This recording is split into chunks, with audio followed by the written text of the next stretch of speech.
Looking into a business is much harder than looking at a piece of real estate. What's making you say yes versus no? I look at the last 3 years revenue, the last 3 years profit, the last 3 years tax return. I look at the number of employees, and I look at the sector and location of your business. So what is that? Like 7 or 8 key things. If those 7 or 8 key things don't check out, I don't do the deal. There's something called your deal box. I have to feel like a business can bring in about $1 million in revenue to me or my holding company. What I think I would tell all of you guys is you want to figure out what that means to you. My first purchase was a website for $8K. Then I sold that website for something like $20K or something like that. Like, to me, I was like, I'm a bajillionaire now. Like, I don't know what you guys are going to do with all your money because I have too much. And so wherever you are, you start, I think, with how much money you want the business to give you. Just make sure the business has that. Don't get sold on the dream. Get clear on the profits. So do you have visions to do any roll-ups with all these laundromats and everything else? Like, is there a bigger end game for them? I think that most people do not understand money or businesses from an ROI level. And for instance, content has like 6 layers. So at the bottom level of the content game is basically AdSense. So like if you post something on YouTube, YouTube pays you 1/1,000,000th of whatever they make, right? That's the worst way to make money as a creator. You can make a tiny bit. Then the next level on top of that is actual ads. People pay you $20 to post a picture of gummy bears or whatever the Kardashians do. And then the next level, you'll have info products, right? We both sell some of those. So it's like, you know, masterminds, courses, you're selling info as a product. That's the third level.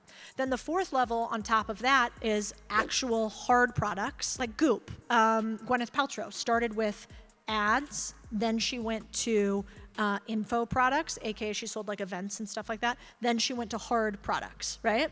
So now she sells like cosmetics and whatever. And then I think the very highest level is royalties and licenses.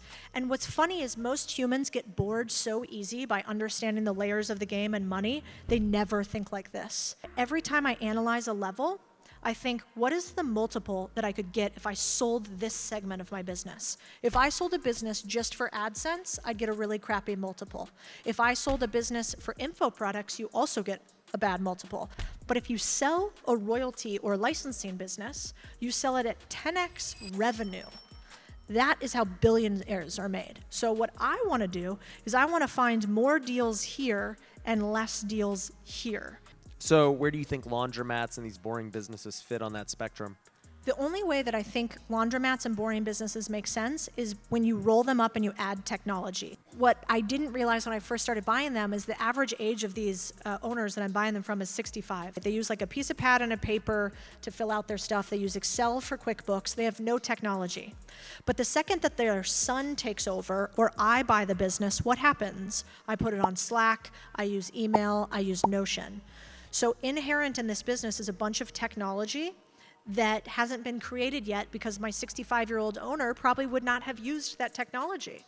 And so we invest in the infrastructure of boring businesses. So yes, I could just roll up my laundromats, or I could buy the technology that powers all the wash and fold laundromats, which I have done, and now create a SaaS technology company after a boring business that only I understand. So where are you finding all these operators? Because you talked about you're building the holding company.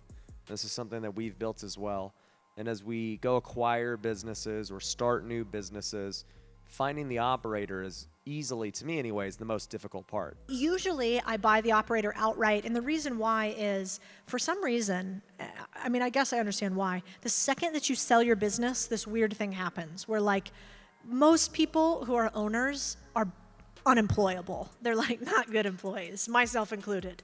And so, you know, when you buy their business, they don't want to come in and work for somebody else and have you tell them how to run everything. So typically I bring in a fresh operator that's cool with that, and they like that arrangement. Somebody bought me a $2 million revenue property management company and they want to exit. So before I do that deal, I basically put together a list of all the potential operators I can think of. Typically what I do is, in this case, I have another guy that I own part of a property management company with. I make him take a personality test because he's a badass. He runs this business immaculately. It's awesome. I have him run a personality test. I take that personality test and I have every single one of my potential operators run through until I find one that has a similar sort of skill set. That's how I make sure the operator is a good fit. Then I use my relatively big audience and network to find operators. How do you go about figuring out how a business is valued? When it comes to valuing a business, the biggest problem I see people have is that they buy businesses already inserting the work that they're going to do on the business. So like somebody will come to me and they'll be like, I'm looking at this deal. It's a hotel. It's a hotel business that does $300,000 in profit. But when I run it, I'm going to get it to $1 million. And so then they buy the business at a premium because they're already assuming their hard work is in the deal. That's the opposite of what you want to do. When you buy a business, you really want to buy for that 2 to 4x multiple of profit, and you could get higher once you're better at deals and you know your unfair advantage. Think about it rationally. Say I'm me, and I'm going to come into a plumbing company, and I've never run a plumbing company before, and all of a sudden, I'm going to make all these plumbers way more efficient, and I'm going to make the plumbing company do $1 million instead of $300K. That's a little crazy, right? Like, I don't even know what a ratchet is, or if they use them in plumbing. And so, you have to be reasonable about what you're buying, and most people that get in trouble buying businesses get emotional in the deal, and they get tied to a deal. And one of my favorite mentors told me, never fall in love with something that cannot love you back, and a deal is that exactly. What's a realistic time frame for, say, flipping a business, right? Because you're looking at the last 3 years of their performance, and you're saying, all right, I'm gonna bird it and do what I do. I mean, are you flipping any of them? Or are you just holding them all long term? Like, how quickly could you get a new valuation on it after turning it around? It's probably the same as real estate. It all depends on what you bought it at, right? So if the faster the flip is, the better the buy. So if you buy a business at a fire sale like situation where you're buying it for way less than market, then you could turn around and flip it day one. And that certainly can happen if you get into good deals. I think more likely is typically it's a longer slog. You're probably not even going to get fully taking over the business and all the paperwork done for 30 days. And that would be fast, especially on your first deal. Then you're going to I have a 90-day plan for all of my businesses. So those first 90 days, one of the biggest mistakes is you come into a business that's functioning. People come in and they're like, let's fuck this thing up. Let's just see what happens. My ideas are way better than this plumber's. Let's go. That's how you screw up the business. So I kind of like to let 90 days go by. I see what's happening in the business. If there's anything really serious wrong, we cut, we'll fire, we'll make moves quickly, but only if I see it's wrong. So that means inherently I'm 4 months into a deal before I'm really making any serious changes. So I probably wouldn't be able to flip a business until at least 6 or 8 months, because I buy businesses because I know you can't hand over your W-2 to your kids, right? So I want to hold these bad boys for as long as humanly possible, and I want them to cash flow to me continuously, and I think about them like a bond, not a stock that I sell. So are you only taking on businesses that are at least somewhat working? Like, are you buying anything that's just a dumpster fire and trying to fix it? I bought dumpster fires, or I bought a big percentage of companies that were dumpster fires in cannabis, and it is really, really hard. When you buy bad companies, they come with lawsuits. So if you can imagine, if lots has gone wrong in a business, somebody somewhere has some claim in this litigious society, and after a while, there are people in private equity that love that. They like the fight, they want to go at it. I don't like that. I get nervous, I can't sleep. Would you say on all these businesses, you're buying the majority of them just with capital from either your own pocket or money you raise from investors? Or are you structuring these creative deals where you're getting into them for very little money? How's that all playing out? Yeah, for a long time, I did it really clean. I raised money from investors. We had hundreds of millions of dollars invested. And then at some point, I just didn't want more LPs, limited partners, investors.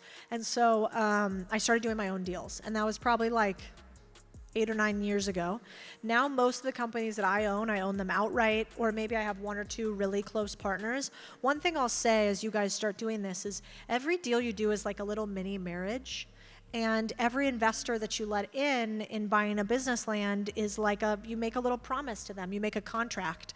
And so at this point, I'm really, really thoughtful about who I do deals with and who I partner with. I mean, what is the big picture for you at the end of the day? Is there a monetary goal? Is there an exit? What are you trying to do? Really big goal, I guess, overall for us is I think in this life, money becomes a scoreboard. And I think going after money just for the sake of it, as the purpose, is a disease. But I think money as a tool is a superpower. And so we either get to give that superpower to somebody else, and I don't really like how people with a lot of money these days run things, including this world or country that we have. And so I actually want to accumulate a ton of money because I want to be the architect of as much in my community as I possibly can. And so we've chosen Austin as our community. You've chosen Las Vegas. I want to donate to the political causes that I care about. I want to donate to the parks that we go to. I want to be able to use the superpower and not have somebody else use it against me. I love that. I love that. Round of applause.